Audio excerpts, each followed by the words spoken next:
তখন গাম পৃথিবী আনয়ন আনয়ন করেছিলেন, পয়ঃ তাদের দুগ্ধ দ্বারা, ধ্রুতাম সিক্ত করেছিল। শ্রেষ্ঠ দেবগণ ভগবানের স্তুতি কীর্তন করে তার চতুর্দিকে অপূর্ব পুষ্প বর্ষণ করেছিলেন। ত্রিলোক পরম সন্তোষ লাভ করেছিল এবং গাভীরা তাদের দুগ্ধ দ্বারা পৃথ্বীতলকে সিক্ত করেছিল। আপনারা বলবেন অনুগ্রহ করে, শ্রেষ্ঠ দেবগণ ভগবানের স্তুতি কীর্তন করে তার চতুর্দিকে অপূর্ব পুষ্প বর্ষণ করেছিলেন। ত্রিলোক পরম সন্তোষ লাভ করেছিল এবং গাভীরা তাদের দুগ্ধ দ্বারা পৃথ্বীতলকে সিক্ত করেছিল। তাৎপর্য: আক্ষরিকভাবে কেতবঃ শব্দটির অর্থ পতাকা।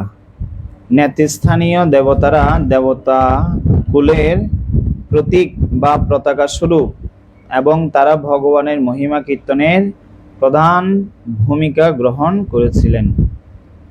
ভগবানকে তারা বিস্ময়কর বহু বর্ণ সুগন্ধি পুষ্প বর্ষণের দ্বারা আচ্ছাদিত করেছিলেন। এখানেই তাৎপর্য সমাপ্ত। তো শ্রীমদ্ ভাগবত পাঠের পূর্বে শ্রীমদ্ ভাগবতের সমস্ত টিকাকারগণের এবং শিল প্রভুপাদ এবং আমার প্রণাদ্য গুরুদেব এবং সমস্ত ভক্তদের শ্রীচরণে আমার বিনম্র প্রণাম করিচ্ছি। বাঞ্ছা কল্পতরুভ্যশ্চ কৃপা সিন্ধুভ্যেব চ পতিতানাং পাবনেভ্যো বৈষ্ণবেভ্যো নমঃ। তো সবার অহৈতুকী কৃপা এবং আশীর্বাদ প্রার্থনা করে এই কিছু সময় শ্রীমদ্ ভগবানের মহিমা কীর্তন করার জন্য। তম তুষ্টুভু দেব নিকায় কেতব হি অবাকিরঞ্চ অদ্ভুতম পুষ্প বৃষ্টিভি লোক পরম নিবৃত্তিম অপ্নুবন্ত্রয় গাবো তদা গাম আনয়ন পয়োদ্রুতাম। এখানে গাবো তদা গাম আনয়ন পয় এই একই রকম কথা শ্রীমদ্ ভাগবতের প্রথম স্কন্ধে যখন যুধিষ্ঠির মহারাজ রাজত্ব করছে তখন সেখানে এত পৃথিবী এত দেবী সন্তুষ্ট ছিল। তো বর্ণনা করা হচ্ছে সর্বকাম দুগামহি, সমস্ত প্রাণীরা অত্যন্ত কি ছিল? সন্তুষ্ট ছিল। শিল প্রভুপাদ নিউ বৃন্দাবনে যখন নতুন গুরুকুল উদ্বোধন করছে সেই পাঠের মধ্যে শিল প্রভুপাদ বলছিলেন গাভীদেরকে যখন স্বাচ্ছন্দ্যে ওদের পোষণ করবে এবং তারা এত দুগ্ধ দান করবে সেটা অফুরন্ত, কিন্তু গাভীরা যখন বুঝতে পারে যে তাদেরকে এই পোষণের দ্বারা অন্যায় কিছু করা হবে তখন ওনারা কি করে? কমিয়ে দেয় তাদের থেকে যা প্রাপ্ত আমরা হই। ঠিক একই রকম ভাবে এইখানে প্রসঙ্গটা হচ্ছে পূর্বের অধ্যায়ে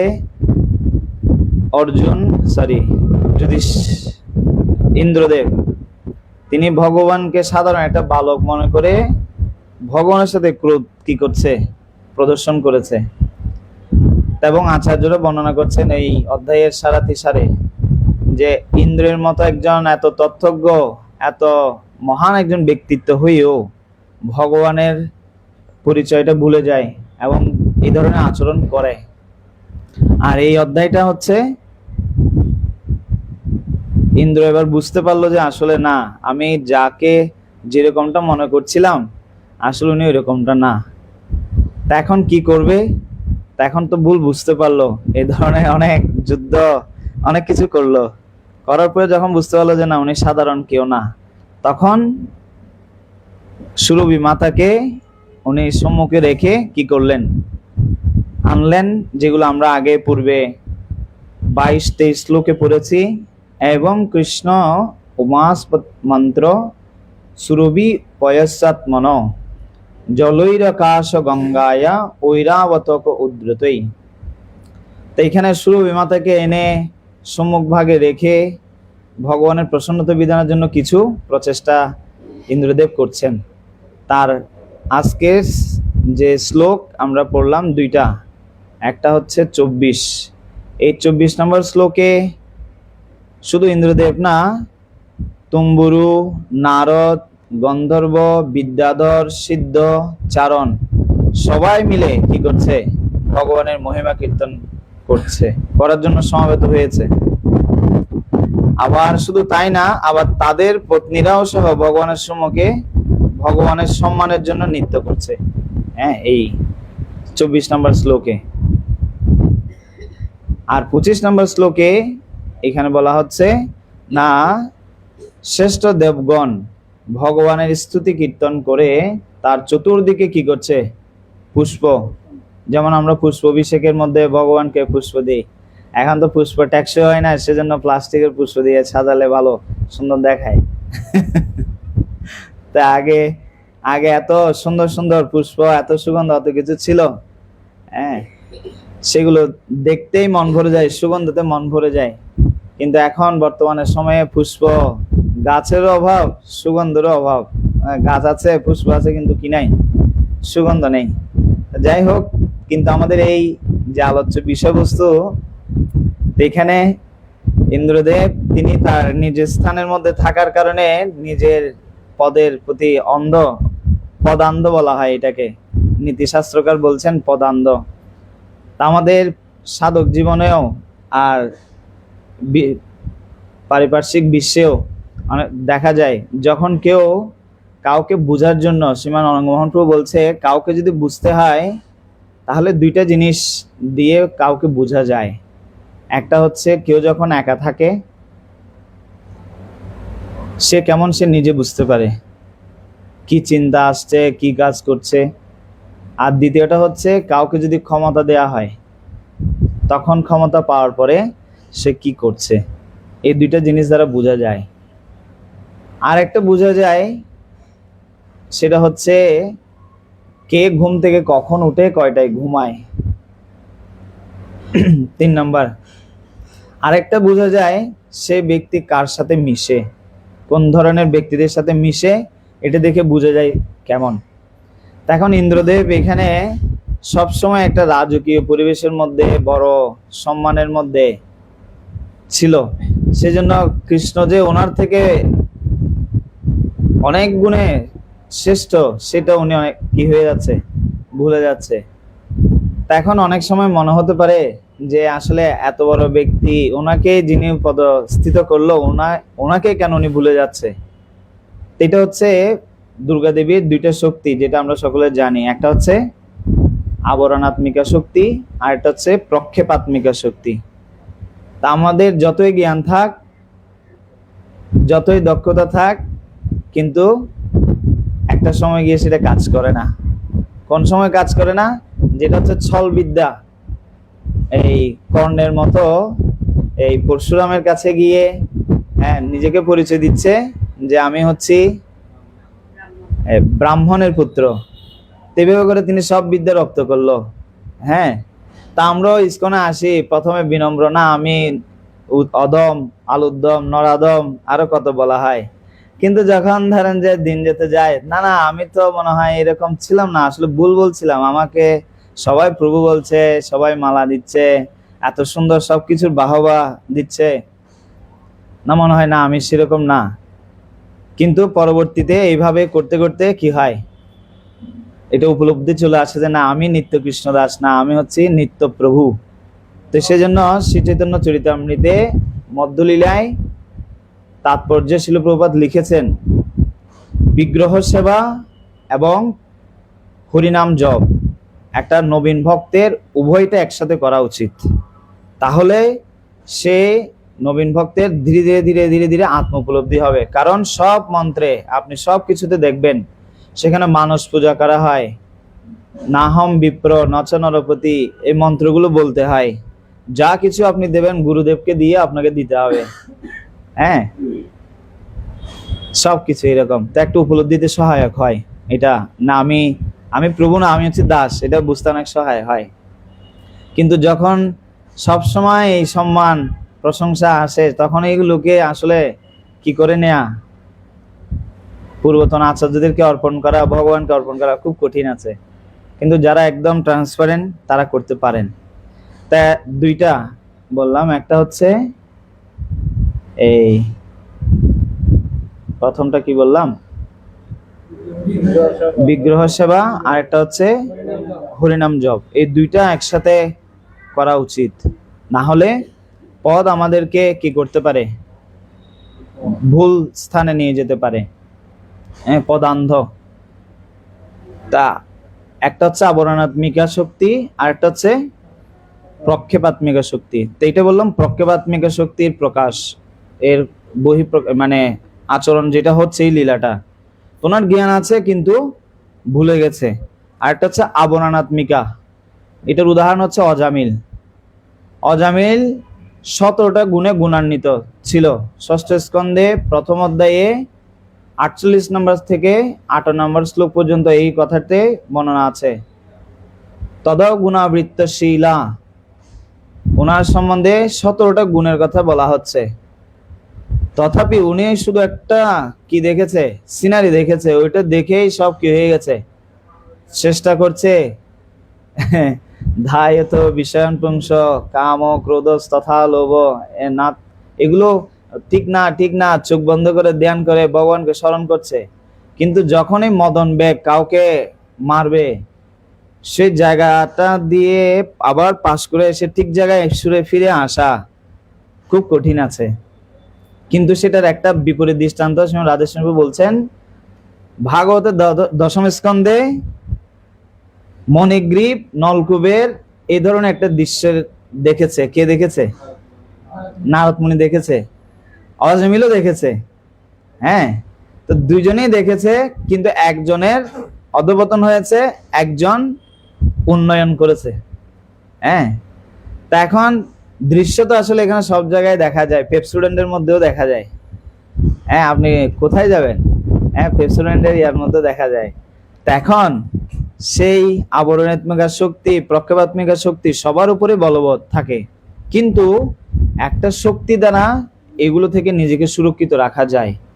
হ্যাঁ, সে সম্বন্ধে শিল প্রভুপাদের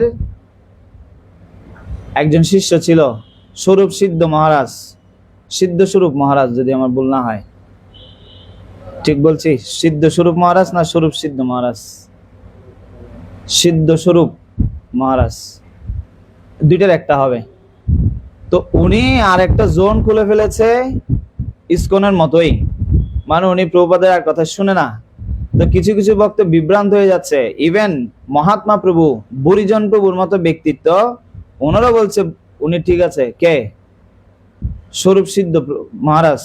হ্যাঁ, সৎস্বরূপ না, এটা আরেকটা মহারাজ, সিদ্ধ স্বরূপ। তো উনি ঠিক আছে। কেন ঠিক আছে?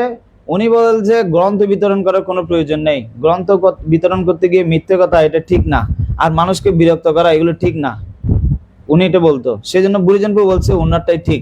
মানুষকে কেন আমি শুধু শুধু বিরক্ত করব, হ্যাঁ মিথ্যে বলবো, এটা বলবো, এটা বলবো, কেন বলবো?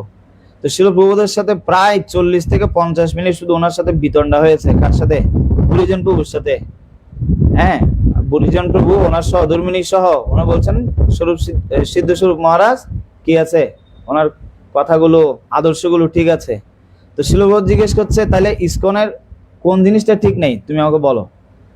একটা একটা করে বললেন। প্রথম বললেন যে গ্রন্থ বিতরণ করার জন্য অন্যদেরকে বিরক্ত করে। হ্যাঁ, এই গ্রন্থে এটা নেই, কিন্তু তথাপি ভক্ত বলে এটা আছে, তো এটা নিয়ে যায়। পরবর্তীতে ওনারা বলে যে কই, এটা তো আমি এখানে পেলাম না। তো এই ধরনের করে গ্রন্থ বিতরণ করার কি দরকার? তো শিল প্রভুপাদ বলছেন এইরকম বেশি আদর্শবাদী দেখানোর কারণে যুধিষ্ঠির মহারাজকে নরক দর্শন করতে হয়েছে। হ্যাঁ, তো স্বরূপ সিদ্ধ যদি এতই ভালো আমার শিষ্য হয়ে থাকে, তাহলে আমি যেটা বলছি তার উচিত হচ্ছে সেটা কি করা? গ্রহণ করা, পালন করা। তো সে আমার থেকে বেশি বুঝছে, তার মানে কি ও কোন জায়গায় ঠিক আছে তুমি বুঝাতে চাচ্ছ? ইসকন ঠিক নেই, ও ঠিক আছে, তুমি কি করে বুঝাতে চাচ্ছ এটা? এইভাবে অনেকগুলো দৃষ্টান্ত দিয়ে বুড়িজন প্রভুকে বুঝালো যে সিদ্ধ স্বরূপ কি নেই, ওর জায়গায় ওর ঠিক নেই, তখন উনি এটা বুঝতে পারলো। হ্যাঁ, তো বলা হচ্ছে এটা একটা দৃষ্টান্ত বললেন। আর একটা দৃষ্টান্ত, এগুলো মানে অনেক বড় বড় জ্ঞানী, ছোটখাটো জ্ঞানী না, বিদ্যান সমাপি কর্ষতি বলা হচ্ছে। আরেকটা দৃষ্টান্ত হচ্ছে শ্রীমৎ হিরণ্যগর্ভ স্বামী শ্রীমৎ জগতের স্বামী গুরু মহারাজের প্রবচনে বলছেন, শিল প্রভুপাদ এই জগতে থাকাকালীন উনি গৌরী মঠে গিয়ে কি শিখতেন, সংস্কৃত শিখতেন, এবং প্রভুপাদকে আঙ্গুল দেখিয়ে বলছে প্রভুপাদ এত ভালো কি জানে না, সংস্কৃত জানে না। এবং উনি কাউকে প্রকাশ করেনি, গোপনে গোপনে গিয়ে গৌরী মঠে কি করেছে, সংস্কৃত শিখেছে। হ্যাঁ, এবং শিল জগতের স্বামী গুরু মহারাজ বলছেন যিনি কাউকে যদি শেয়ার করতো তাহলে আমরা তাকে পরিষ্কার করতাম। এখনো পর্যন্ত শিল প্রভুদের সেই টিকা, অষ্টভাষ্য যে টিকা আছে, এটা এখনো পর্যন্ত আছে শিল প্রভুদের রুমে। পুরোটা সংস্কৃত, ওইখান থেকে তিনি ভাষ্য রচনা করতেন, যেটা শ্রীমৎ তমাল কৃষ্ণ গোস্বামী মহারাজ শরণামৃত খণ্ড তৃতীয় খণ্ডে বর্ণনা করছেন। তৃতীয় খণ্ডকে দ্বিতীয় খণ্ড লেখা আছে। তো এগুলো বললাম। ইন্দ্র দেবের ক্ষেত্রে এই যে আবরণাত্মিকা শক্তির বহিঃপ্রকাশ হচ্ছে, এটা ইসকনের অনেক বড় বড় ভক্তের ক্ষেত্রে এটা ঘটছে। কেন? কারণ শিল প্রভুপাদ যা বলছেন তা কি যথাযথভাবে অনুসরণ না করার কারণে। সেজন্য এক লাইনে শিল জগতের স্বামী গুরু মহারাজ বলছেন, প্রভুপাদের পথের বাইরে কলির মায়া ভাইরে। এক পা ধরে এদিক সেদিক করা হয় তাহলে মায়ায় পড়তে হবে, যতই কাবিল হোক। অনেক এই ধরনের দেখা গেছে ইসকন ইতিহাসে। তো কিন্তু এখানে যে শ্লোকটা এখানে দেখতে পাচ্ছি, তো ইন্দ্রদেব উনি যখন বুঝতে পারলো যে ওনার একটা কি হয়েছে, না আমি আসলে ভুল করেছি। তো বদ্ধজীবের ক্ষেত্রে ভুল করলে সে দূরত্ব বজায় রাখে, এড়িয়ে যাওয়ার চেষ্টা করে, কিন্তু দেবতাদের ক্ষেত্রে বা ভক্তের ক্ষেত্রে একটু ভিন্নভাবে করবে। যেটা হচ্ছে এখানে আমরা একটা অ্যাক্রোনিম শিখব, সেটা হচ্ছে ফ্রাইট। পি দিয়ে পজিশন, আর দিয়েছে রিয়েলাইজেশন, আই দিয়েছে ইনফেকশন, আর ডি দিয়ে হচ্ছে ডিস্ট্রাকশন অফ ভ্যানিটি, আর ই দিয়ে হচ্ছে এভার লাস্টিং সারেন্ডার। এই পাঁচটা শব্দ দিয়ে আজকে আমরা এই বিষয়টা আলোচনা করব। কারণ বলা হচ্ছে শ্রীমৎ ভক্তি বিভূষণ স্বামী মহারাজ বলছেন যে কয়েকদিন আগে একটা মহারাজ ক্লাস দিয়েছেন, যে মন ভগবানের কথা চিন্তা করে না বা সদ্গুণ দ্বারা তার বৈষ্ণব বিভূষিত না, সে বৈষ্ণব হচ্ছে বিধবা। হ্যাঁ, বিধবা নারীর যেরকম অলঙ্কার থাকে না, সেরকম ভালো একজন ভক্তের সে বৈষ্ণবীয় গুণাবলী সমস্ত কিছু রপ্ত করার জন্য চেষ্টা করে, তার আলাদা কোনো কিছু করে অর্নামেন্ট পড়তে হয় না।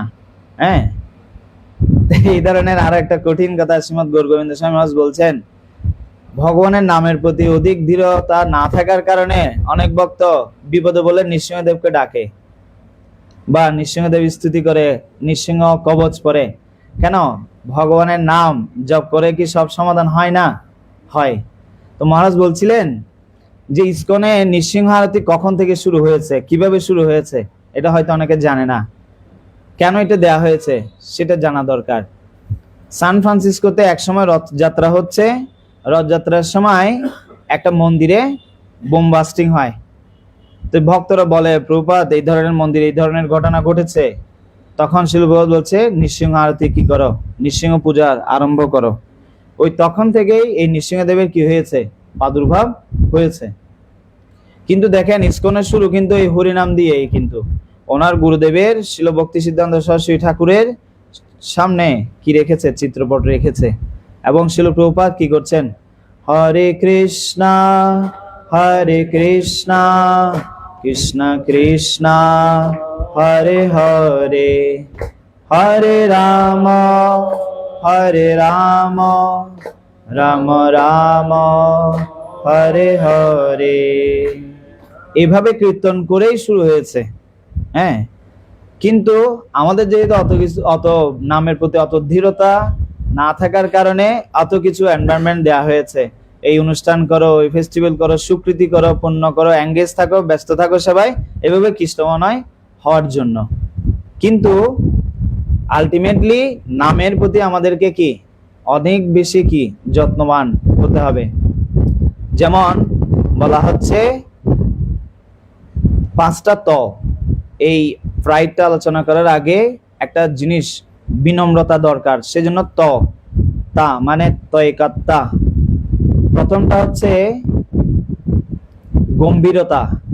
ভগবত ভক্তিতে যদি আমরা এগিয়ে যেতে চাই, তার জন্য প্রথম দরকার হচ্ছে গম্ভীরতা। কেউ যদি গম্ভীরতা না হবে, তাহলে ভগবত ভক্তিতে এগিয়ে যেতে পারবে না। যেরকম আমরা দেখি শিল হরিদাস ঠাকুর, তিনি নাম জপ করছেন এমন গম্ভীরতার সাথে, মায়াদেবী ওনার সামনে আসছে, ওনার থেকে দীক্ষা নিয়ে চলে গেল। তিনি বলছে, আমি আজ পর্যন্ত কারো কাছে পরাজিত হইনি, তোমার কাছে আজকে পরাজিত হলাম। এবং ওনার কাছ থেকে দীক্ষা নিয়ে গেছে। কেন? গম্ভীরতার কারণে। এক নাম্বার। দুই নাম্বার, কেউ যখন গম্ভীরতা সহকারে ভগবত ভক্তি করবে, তার মধ্যে একাগ্রতা আসবে। হ্যাঁ, একাগ্রতা সম্বন্ধে গীতায় বলা হচ্ছে, তসমাৎ ব্যবসায়াত্মিকা বুদ্ধি একেহে কুরুনন্দন। গুরুর কথা, গুরুর বাক্য, যে কথা ছিল প্রভুপাদ বিদেশে গেছে একটা শ্লোকের টিকা পড়েই, হ্যাঁ, গুরুর বাক্যকে একদম প্রাণ হিসেবে নেবে। এই জন্য ছিল প্রভুপাদ বিদেশে গেছেন, গুরুর কথাকে প্রাণ হিসেবে নিয়ে। এবং ভাগবতে দ্বিতীয় স্কন্ধে বলা হচ্ছে, তসমাৎ একেন মনসা, একদম এক চিত্তে কি করা, তসমাৎ একেন মনসা ভগবান সাত্বতম পতি, হ্যাঁ, শ্রোতব্য কীর্তিতব্যশ্চ ধেয় পূজ্যশ্চ নিত্যদা। তো ভক্ত যখনই যা করবে সেটা এক মনোনিবেশ সহকারে করবে, ফোকাসলি করবে, একাগ্রতা। দুই নাম্বার। আর তিন নাম্বার হচ্ছে, কেউ যদি গম্ভীরতা সহকারে করে, তার মধ্যে একাগ্রতাটা আসবে। আর একাগ্রতা যখন আসবে, তার মধ্যে তীব্রতাটা আসবে। হ্যাঁ, তীব্রতা সম্বন্ধে শ্রীমান লোকনাথ স্বামী গুরু মহারাজ বলছেন, গোবর্ধনী কি যে আমি একটা পাঠে শুনছিলাম, যে ভগবত ভক্তি করতে হবে অত্যন্ত তীব্রতার সাথে। তীব্রতাটা কিরকম? ভাগবতে বলা হচ্ছে, তীব্রেণ ভক্তি যজেন পুরুষ যজেত পুরুষম পরম। তো ভগবত ভক্তি করতে হবে অত্যন্ত তীব্রতার সাথে, মানে খুব তীব্রতার সাথে। তীব্রতা মানে হচ্ছে যে খুব ব্যাকুল ভাবে। একবার এক বিজ্ঞানী, ওনার স্টুডেন্ট ওনাকে জিজ্ঞেস করছে, আপনি এত সাফল্য কি করে পেলেন? তিনি বলছে, ঠিক আছে বলবো, সময় হলে বলবো তোমাকে। হাঁটতে হাঁটতে যাচ্ছে লেকের পাশ দিয়ে, ওকে ধাক্কা মেরে জলের মধ্যে ফেলে দিয়েছে, আর জলের মধ্যে চিপে ধরেছে। আর উনি চেষ্টা করছে জোরে চেপে ধরতে, আর যাকে চেপে ধরেছে ও চাচ্ছে কি উপরে উঠতে। এখন কিছুক্ষণ পরে ওকে ছেড়ে দিয়েছে। ছেড়ে দেওয়ার পরে বলছে, তুমি কি চিন্তা করছো? বলছে, আমি চিন্তা করছি কিভাবে বাঁচবো এই পানি থেকে উঠে। তো আমার সাকসেসের ব্যাপারটা হচ্ছে এই ধরনেরই। আমার জীবনে যত বাধাই আসুক, যত পরিস্থিতি আসুক, আমি চেষ্টা করেছি আমার সাফল্যে যাওয়ার জন্য, আমি লক্ষ্য স্থির করেছি। ঠিক সেরকম সাফল্য কিভাবে পাবে, কিভাবে পাবে, ওই সূত্র জেনে লাভ নেই। সাফল্য করার জন্য, সাফল্য স্থিত হওয়ার জন্য যা করতে হবে, সেটাতে অত্যন্ত কি হতে হবে? মনোযোগী। তো গম্ভীরতা, এরপর একাগ্রতা। একাগ্রতা যখন তার দৃঢ়তা হবে, তখন কি হবে? তীব্রতা আসবে। আর কারো যখন তীব্রতা আসবে, তার মধ্যে অত্যন্ত ধীরতা আসবে। হ্যাঁ, ধীরতা। যেমন প্রতাপরুদ্র রাজা, মহাপ্রভু বলছে তোমাকে আমি দেখা দিব না, কিন্তু তিনি বিভিন্নভাবে প্রচেষ্টা করার মাধ্যমে কি করলেন? দর্শন নিলেন। অজামিল, তিনি অনেক ভুল করেছে, পরে এসে যখন বুঝতে পারলো যমদূত এবং বিষ্ণুদূতের কথোপকথন শুনে, তখন তিনি সিদ্ধান্ত নিলেন, আমি এবার কি করব? দৃঢ়তার সাথে হরিভজন করব। ধ্রুব মহারাজ, তিনিও রাজ্য প্রাপ্তির জন্য কি করলেন? স্থানে স্থিতা স্থানে অভিলাষী তপসী স্থিত অহম তাম প্রাপ্তবাম দেব মনীন্দ্র গুহ্যম কাচন্ন অপি অপি দিব্য রত্নম। আমি অনেক বড় একটা পদ স্থান লাভ করার জন্য চাইলাম, কিন্তু এর থেকে আরো বেশি কিছু পেয়ে গেলাম। তুমি এত দৃঢ়তার সাথে ভজন করেছে। শিল রূপ গোস্বামী পদ্মাবলীতে তিনি বর্ণনা করছেন, ধ্রুবস্য চ বয়ো, ধ্রুবের কি বয়স ছিল যে ভগবানকে পেয়ে গেল? হ্যাঁ, ওনার বয়সের কারণে পায়নি, উনি ওনার গুরুর কথার প্রতি কৃতজ্ঞতার কারণে উনি প্রাপ্ত হয়েছে। যেটা সপ্তম স্কন্ধে প্রহ্লাদ মহারাজ তিনি বলছেন, কৃত্যাত্মসাৎ সুরধিষী নাম ভগবান গৃহীত সোহম ঋষিজ্যে তব ভৃত্য সেবাম। আমি সো অহম, আমি হে নৃসিংহদেব বৃষিজ্যে তব বৃত্ত সেবাম, আমি আপনার সাথে যেতে চাই না। আমাকে বিষ্ঠার গর্ত, নোংরার গর্ত থেকে যিনি আমাকে বের করে আপনার সেবায় যুক্ত করেছে, আমি ওনার সেবা না করে কীর্ত্যাত্মসাৎ সুর ঋষি নাম, সমস্ত দেবতাদের মধ্যে যিনি হচ্ছেন ঋষির প্রধান, আত্মসাৎ করে আমাকে ওইখান থেকে কি করেছে, তুলেছে, দয়া করেছে, অনুগ্রহ করেছে, আমি ওনার সেবা না করে আপনার কাছে কি করে আমি ফিরে যাব? হ্যাঁ, এই হচ্ছে কি ভাব। তো কেউ যদি দৃঢ়তার সাথে কি করে, ভগবত ভক্তি করে, এই চারটা যখন করবে তার মধ্যে বিনম্রতা আসবে, গম্ভীরতা, একাগ্রতা, তীব্রতা, এরপর হচ্ছে দৃঢ়তা। কারোর মধ্যে যখন এই ধরনের দৃঢ়তা থাকবে তখনই তার মধ্যে কি আসবে, বিনম্রতা আসবে। আর বিনম্রতা আসলে তার অনেক সম্মান, অনেক পদ, অনেক প্রশংসা আসলেও তাকে প্রভাবিত করতে পারবে না। শ্রী শ্রী জগন্নাথ বলদেব সুভদ্রা মহারানী সুদর্শন চক্র কি, শিল প্রভুপাদ কি, পূর্বতন গুরু আচার্য বৃন্দ কি জয়, সমবেত ভক্তবৃন্দ কি জয়। তো সেই জন্য আমি প্রথমে তা বললাম। এখন ফ্রাইট, কেন আমরা অহংকারী হয়ে যাই সেটা বলছি। আমাদের আচার্য বলছেন ফ্রাইট কেন পদের অহংকারের কারণে আসে, পদ থেকে অহংকার আসে। হ্যাঁ, কেন মানুষ পদকে ভালোবাসে, সম্মান করে, ব্যক্তিকে কম দেখা যায়। সেই জন্য অনেক ভক্তদের যখন বৈষ্ণব সেবায় যাতে দেখা যায় তখন বেশি প্রণামী বা বেশি সম্মান তাকে দেয়া হয়, কাকে, যার পদ আছে। কিন্তু মহাপ্রভুর ভক্ত প্রতাপরুদ্র রাজাও মহাপ্রভুর ভক্ত, আবার কলাবাজার শ্রীধরও, দুইজনেই তো দুইজনকে ভক্ত বলা হচ্ছে না। কিন্তু সামাজিক দৃষ্টিতে আমরা সবাই ভক্তকে সমান দৃষ্টি দিয়ে সম্মান করতে পারি না। সেজন্য শিল ভক্তিবিনোদ ঠাকুর বলছেন সকলে সম্মান করিতে শকতি দেহনাথ যথাযথ। সেজন্য বলা হচ্ছে যে যথাযথ, ভগবত গীতা যথাযথ, যেরকম সম্মানও দিতে হবে কি, ওই বেশি আর কম হওয়ার কারণে ছোট যে ভক্ত আছে সে চিন্তা করছে আমিও যদি এই জায়গায় যাই তাহলে আমিও কি পাবো, এইরকম সম্মান আমিও পাবো, তাহলে এটার জন্য যা করতে হবে করি, চেষ্টা করে দেখি। হ্যাঁ, এই জন্য অহংকারটা চলে আসে। কিন্তু শিল প্রভুপাদকে একবার গুরু পূজা করছে, আবার উনিও ওই গুরু বন্দনা গাইছে। তা একজন লোকনাথ স্বামী গুরুমাস বলছিলেন এই কথা।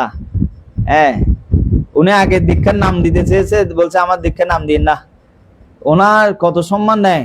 এক সময় পাঠের শিল প্রভুপাদ বলছেন শূদ্র, বৈশ্য, এইভাবে করে থার্ড ক্লাস, ফোর্থ ক্লাস এইভাবে বলছে। আর একজন পাঠ থেকে দাঁড়িয়ে বলছে আপনি কোন ক্লাস? শিল প্রভুপাদ বলছে আমি হচ্ছে এই সবগুলোর নিচের ক্লাস। হ্যাঁ, তুমি প্রভুপাদ যেভাবে বলছে মনে হচ্ছে, মনে হয় নিজেকে একটু বড় মনে করছে মনে হয়। কিন্তু আমাদের আচার্যরা যত কিছুই করুক, যত কিছুই বলুক, কিন্তু নিজের স্থিতিটা কি সব সময় অবগত। আবার অনেক সময় এই অ্যালেন্স গিন্সবার্গ উনি পাশে বসে আছে, সাংবাদিক সামনে আছে, শিল প্রভুপাদ এখানে আছে, আর অনেক শিষ্যরা আছে। তা এখন এই কথা বলছি মানে শিল প্রভুপাদ কখনো নিজেকে বড় মনে করে না, সবাইকে বড় মনে করে।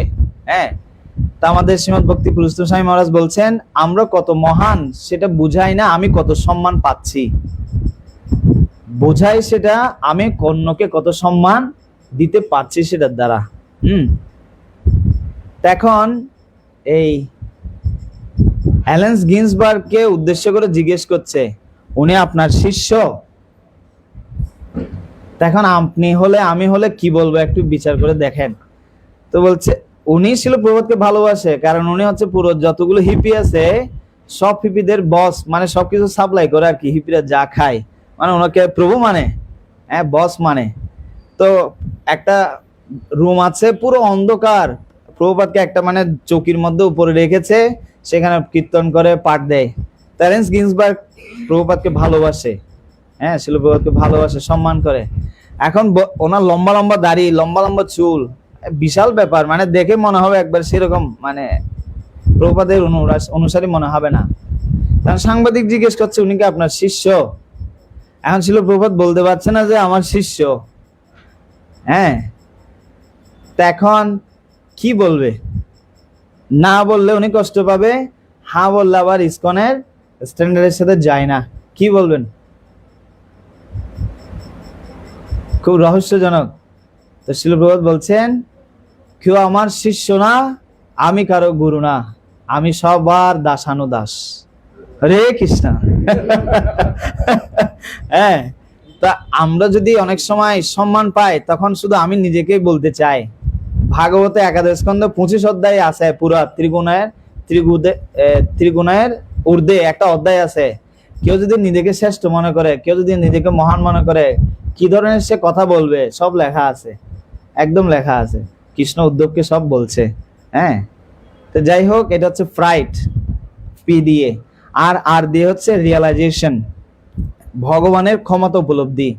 তা ইন্দ্রদেব বুঝতে পারলো ভুল করার পরে, না আসলে ভগবানের সাথে আমি কি করেছি বুঝতে পারিনি, ভগবানের ক্ষমতাটা উপলব্ধি করলো, না আমি অনেক অত্যাচার করলাম, এখন আমাকে কি করতে হবে, একটু ক্ষমা চাইতে হবে। ভক্ত ভুল করে ক্ষমা চায়, বিনম্র হয়, কিন্তু ভক্ত হয়ে যদি ভুল করার পরে ক্ষমা না চায়, তাহলে বুঝতে হবে এর অন্তরায় আছে একটু। হ্যাঁ, পি আর আই দিয়ে হচ্ছে ইন্সপেকশন, অর্থাৎ আত্মসমীক্ষা। তো কেউ যদি অহংকারী হয়, তো সেটা প্রতিদিন শিল প্রভুপাদ বলছেন, প্রতিদিন শিল সুবক স্বামী গুরুমহারাজ বলছেন, প্রতিটি ভক্ত প্রতিদিন রাত্রে, আর শিল ভক্তি সিদ্ধান্ত সরস্বতী ঠাকুর বলছে প্রতি একাদশীতে একটু আত্মসমীক্ষা করার দরকার। আমি যা চিন্তা করছি, যা করছি, যা ভাবছি, সেগুলো ঠিক আছে কিনা, হ্যাঁ, কতটুকু আমার প্রগতি হয়েছে, এগুলো একটু চিন্তা করে দেখা। তো সেটা কি করে বোঝা যাবে? যদি সাধারণ রিপোর্ট থাকে বোঝা যাবে, যদি সাধারণ রিপোর্ট না থাকে তাহলে বুঝাও যাবে না। হ্যাঁ, ওইটা থাকলে বোঝা যাবে। আর পি দিয়ে হচ্ছে পজিশন, আর দিয়ে হচ্ছে রিয়েলাইজেশন। আর রিয়েলাইজেশনের পর বললাম ইন্সপেকশন, আত্মসমীক্ষা। যদি কেউ আত্মসমীক্ষা করবে, তখন তার মধ্যে কি হবে? ডিস্ট্রাকশন অফ ভ্যানিটি, তখনই অহংকারের কি হবে? বিনাশ হবে। তো আমার মধ্যে কি আছে নাই, তা আসলে যখন কি হয়, এই মহারাজ ইন্দ্রদেব তিনি যখন ভগবানের সাথে এই ধরনের আচরণ করলো, যখন তিনি অক্ষম হলো, পারলো না, তখন উনি বুঝতে পারলো যে কি আসলে আমি যেরকম ভাবছি সেরকম আমি না। এরকম দেবতাদের মধ্যে যদি হয়ে থাকে, তাহলে আমাদের সাধারণ ভক্তের ক্ষেত্রে কি আর আছে? হ্যাঁ, এরকম মহাপ্রভুর আমলেও হয়েছে, কৃষ্ণের আমলেও হয়েছে, ইসকনের আমলেও হয়েছে। হ্যাঁ, ইসকনের শুরুর দিকে শ্রীমৎ কীর্তনানন্দ স্বামী উনিও প্রভুপাদের ক্ষেত্রে এরকম আচরণ করেছে। হ্যাঁ, আলাদা কিছু করেছে। হ্যাঁ, তো সেজন্য বলা হচ্ছে, যদি আত্মসমীক্ষা না করবে, তাহলে সেই ভক্তের কখনো উন্নয়ন হবে না। শিল জীব গোস্বামী, শিল রঘুনাথ দাস গোস্বামী, ওনারা মনশিক্ষা লিখেছেন। যে শিল ভক্তিবিনোদ ঠাকুর আমাদের যে ভক্তিগীতি আছে, সেই ভক্তিগীতির মধ্যে একটা ভজন আছে, কপটতা হলে দূর, প্রবেশ প্রেমের উপর। সব থেকে শ্রেষ্ঠ ভক্তির যেটা বাধা, দরজা, এটা যদি কেউ পার করতে পারে, কপটতা হলে দূর, প্রবেশ প্রেমের পুর, ওই প্রেম রাজ্যে সে প্রবেশ করতে পারে। এই জগতে, ভক্তির জগতে সব থেকে বড় বস হচ্ছে সে কপটতা। হ্যাঁ, আমাদের এক ভক্ত বলছিল, পরিবার হচ্ছে প্রথম বাধা, দ্বিতীয় বাধা হচ্ছে ইন্দ্রিয়গুলো, তৃতীয় বাধা হচ্ছে ষড়রিপু, চতুর্থ বাধা হচ্ছে লাভ, পূজা, প্রতিষ্ঠা, আর সর্বশেষ বাধা হচ্ছে সবার বস কপটতা। হ্যাঁ, সেজন্য শিল ভক্তি সিদ্ধান্ত সরস্বতী ঠাকুর বলছেন, সরলতাই হচ্ছে কি বৈষ্ণবতা, আমি যেমন তেমন ভক্ত সমাজে থাকা। আর লাস্টটা হচ্ছে এইটা, হ্যাঁ, এবার লাস্টিং সারেন্ডার, যেটা এখন ইন্দ্রদেব তিনি করছেন, যে নিত্য শাশ্বত শরণাগত। হ্যাঁ, প্রভু আমি মা রবি রাখবি, জয় ইচ্ছা তোহারা, নিত্য দাস প্রতি তু অধিকারা। হ্যাঁ, এই উপলব্ধিতে আসা। আমার কর্তৃপক্ষ আমাকে যেভাবেই রাখে, যেখানে রাখে, যেভাবেই রাখে আমি সেভাবে চলবো। যদি মনে করি যে কর্তৃপক্ষ আমার বুঝতে পারছে না আমার কি গুণ আছে, আমার কি ক্ষমতা আছে, হ্যাঁ আমাকে দেখ না, তখন আমি দেখিয়ে দিব। হ্যাঁ, দেখিয়ে দিব বললে তো সমস্যা। এই সিটি কর্পোরেশনে এই যে গাছ ছাড়াই করে, কোনগুলো ছাড়াই করে, যেগুলো একটু বাড়ি যায়। হ্যাঁ, আমাদের রূপময় খুব সুন্দর করে বলে এটা, বেশি দেখাতে চাই এগুলো কি করে ছাড়ি ফেলে। তো বেশি দেখাতে গেলে সমস্যা আছে। আর শ্রীপাদ রামানুজাচার্য বলছে বৈষ্ণব হচ্ছে লবণের মতো। হ্যাঁ, লবণ মানে তরকারিতে থাকবে কিন্তু দেখাবে না কাউকে, এটার কারণে স্বাদ হয় না। যদি বলে যে একটু লবণটা দেখাই দিত আবার কেমন গুণ, তো দেখা দিলে আর কেউ খাবে না ভাই। হ্যাঁ, তো সেজন্য এখানে আমি শেষ করব। অর্থাৎ অপরাধ থেকে দূরে থেকে, অহংকার থেকে দূরে থেকে ওই 5টা ত বললাম, যেটা কি গম্ভীরতা, একাগ্রতা, দৃঢ়তা, আর তীব্রতা, ধীরতা, আর শেষ হচ্ছে কি বিনম্রতা। বলছে সর্বাকর্ষক ভগবান শ্রীমৎ রাধানাথ স্বামী প্রভুপাদ বলছেন সবকিছু ভগবান কৃষ্ণকে আকর্ষণ করে, মানে কৃষ্ণ আকর্ষণ করে, কিন্তু একটা জিনিস কৃষ্ণকে আকর্ষণ করে, সেটা হচ্ছে কি বিনম্রতা। এটা যদি থাকে তাহলে ভগবান কৃষ্ণ আপনার প্রতি আকর্ষিত হয়ে আপনার কাছে আসবে। হ্যাঁ, সে হলো প্রভুপাদ কি। কারো যদি কোনো প্রশ্ন থাকে, কোনো সংযোজনে বা কোনো মন্তব্য থাকে, দয়া করে করতে পারেন। হরে কৃষ্ণ।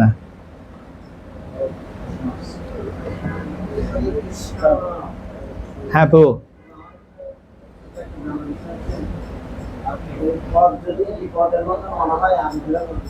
হ্যাঁ হ্যাঁ সেটাই তো বললাম, সেজন্যই তো তা বললাম। সেই জন্য অহংকার আসবে, সেটা আব্রহ্মা ভুবনা সবার আসবে, কেউ বলতে পারবে না। হ্যাঁ, এটা হচ্ছে শাস্ত্রের অকাট্য কথা। কিন্তু কেউ যদি গম্ভীরতা, একাগ্রতা, তীব্রতা, ধীরতা, বিনম্রতা এগুলোর অনুশীলন করে তাহলে আসবে, আসলেও তাকে প্রভাবিত করতে পারবে না। যেরকম ছিল প্রভুপাদের ক্ষেত্রে, তিনি সারা বিশ্ব জয় করেছে, কিন্তু কখনো তিনি বলেনি আমি সফল হয়েছি। তিনি বলছেন আমি আমার গুরুর নগণ্য সেবক, তিনি সবকিছু করেছেন, উপরে দিয়েছে প্রশংসা, আবার বলছে না তোমরাই আমাকে সহযোগিতা করেছে বলে এটা সম্ভব হয়েছে, নাহলে আমার মতো বুড়া মানুষ এটা পারে না। উনি কিছুটাই নেয়নি, হ্যাঁ পুরোটা দিয়ে দিয়েছে। যখন যদি আমরা দেখবো যে যদি আমি নেই তাহলে এই সমস্যাটা এসে যাবে। হ্যাঁ, তো ইন্দ্র মনে করেছে আমি হচ্ছে যে অধ্যাপক, তো যখন ওইটা ভুল মনে করলো পরে বুঝতে পারলো না না আমি অধ্যাপক না, আমি পিএইচডি না। যখন উনি মনে করছে আমি পিএইচডি আর কেউ নাই, তখন এই সমস্যা হয়ে গেল। তারপরে ব্রহ্মা মনে করলো আমি এক ব্রহ্মা। সবাই তো জানে এগুলো, এক একজনের এক একটা ব্রহ্মাণ্ড আছে। হ্যাঁ, এক একটা এরিয়া প্রচার করে, কিছু ভক্ত আছে, কিছু সেন্টার আছে। পথ খালি হবে না, এগুলো সবাই জানে, সাধু বৈষ্ণবেরা।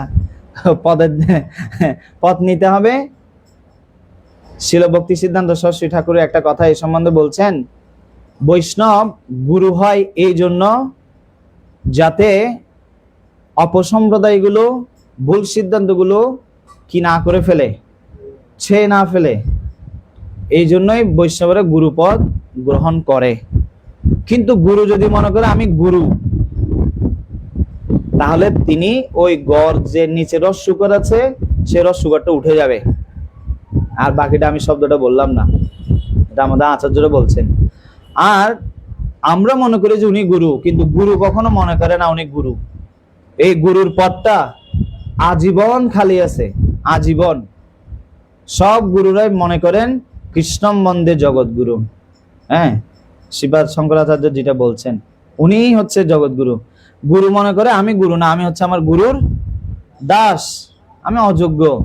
গুরু কখনো মনে করে না উনি গুরু। হরে কৃষ্ণ। হ্যাঁ, তো এই মনে করলেই অসুবিধা, মনে না করলেই ঠিক আছে। সেজন্য নিত্য, সেজন্য শিল প্রভুপাদের 5টা কথা আছে যদি ইস্কনে টিকে থাকতে চাই।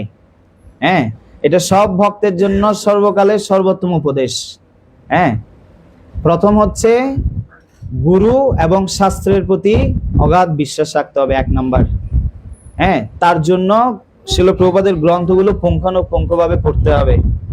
হ্যাঁ, 2 নাম্বার। 3 নাম্বার হচ্ছে সেই জন্য 4টি বিধিনিষেধ কঠোরভাবে পালন করতে হবে, 3 নাম্বার। আর সেই বিধিনিষেধ পালন করার জন্য 10বিধ অপরাধ বর্জন করে ভালোভাবে হরিনাম করতে হবে, 4 নাম্বার। হ্যাঁ, 4। 5 নাম্বার হচ্ছে ইসকনকে হালকাভাবে নেবেন না।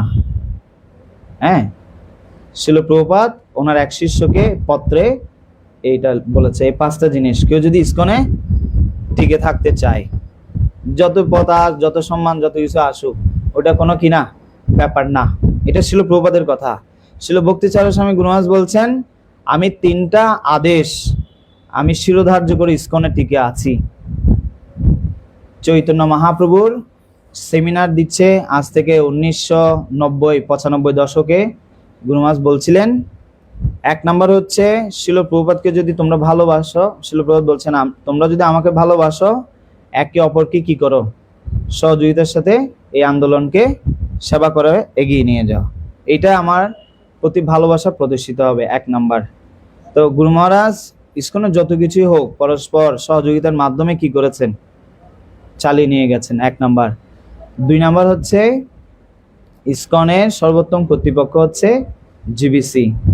ওনার অন্তিম সময়ে তিনি যে ভেন্টিলেটর নিবে কিনা নিবে না, সেটা তিনি বলছেন আমি সিদ্ধান্ত দিব না, জিবিসি যাই বলবে আমি তাই করব।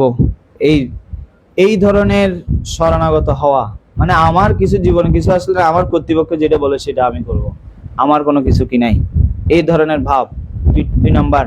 আর 3 নাম্বার হচ্ছে কখনো ইসকন ছেড়ে যেও না, যত কিছুই হোক।